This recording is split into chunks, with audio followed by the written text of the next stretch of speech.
Good evening, ladies and gentlemen. Today we'll be covering George Marsden's The Outraged Idea of Christian Scholarship.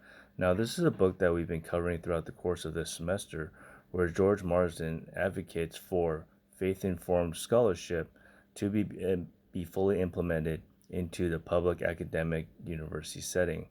Now, Christian scholarship has a lot of applications and can be implemented in both the social sciences and the naturalistic science field. Now, one of the obstacles that's going to be hindering a lot of practicing active Christians is the secular nature of universities.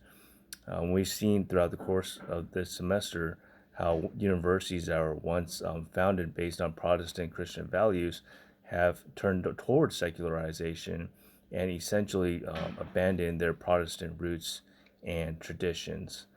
So therefore, George Marsden is saying that Christianity does have a place at the table in the public university setting.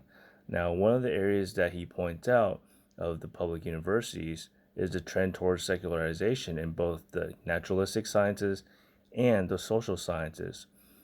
A lot of academics do not like to bring religion, let alone Christianity, into the public university because they like to quote, point out that it's very antagonistic. They point out it's very intolerant of other religions. They point out a lot of flaws that they perceive in their eyes that try in their attempt to discredit Christianity from academia. However, George Marsden is saying that Christian scholars have a role to play in the academic setting as well. One of the first things Christian scholars may be able to differentiate themselves from other scholars is going to be their motivation and their drive. Now, they may have the same training and resources as fellow historians in that field. However, they're driven by a different set of motives to find the historical truth of a given topic in order to glorify God in the process. So, therefore, their drives and their motivations may be a little bit more different. George Marsden also points out that there's heavy opposition continuing still in the American public university, and that Christians, both in the administrative fields and the faculty fields, need to be able to stand up for themselves and fully argue and articulate the benefits of Christian scholarship in their respective field. For the purposes of this assignment, I also looked at some other historians and religious studies experts who've criticized Marsden as well. So I've looked at three specifically, and the first one is Robert McElroy, where his criticism falls on the concept of faith informed versus Christian scholarship, which are two different terms in his eyes with two different meanings. So, since words have meanings, McElroy points out faith informed can also be inclusive of other faiths as well.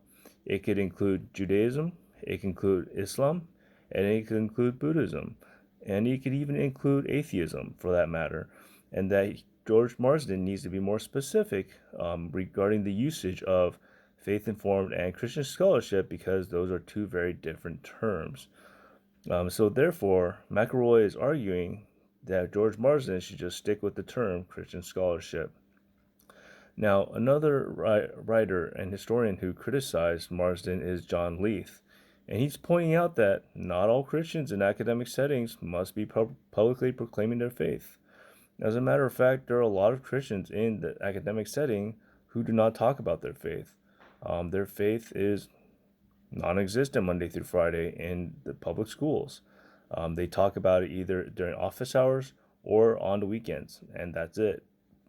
So, one of the things that Leith points out is that there's often a quick association from students who may be atheistic, from fellow faculty peers who may be atheists, that they quickly connect any conclusions made by a Christian scholar to be associated with the tenets of Christianity.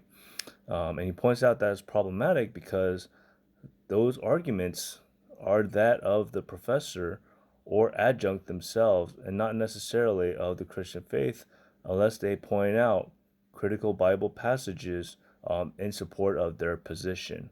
So John Leith wants to point out that some people may be quick to associate a Christian professor or teacher's faith with a statement too quickly with Christianity. Now, the last person I looked at was Lonnie Cleaver, who teaches religious studies at Southern Methodist, and he points out, quite frankly, two different things. The first one is relates to the topic. And he says there's nothing outrageous about Christian scholarship at all. And the second is he critiques Marsden's quote unquote buttery talking thinking as more of a failure to implement empirical methods in their research. So, in essence, he's saying that Marsden's critique of them should be a critique of their failure to use empirical methods of research like they're taught to do so. Ladies and gentlemen, let me know what you think about these writers, and also what you think about Marsden's book as well. I'm interested in your thoughts. Thanks.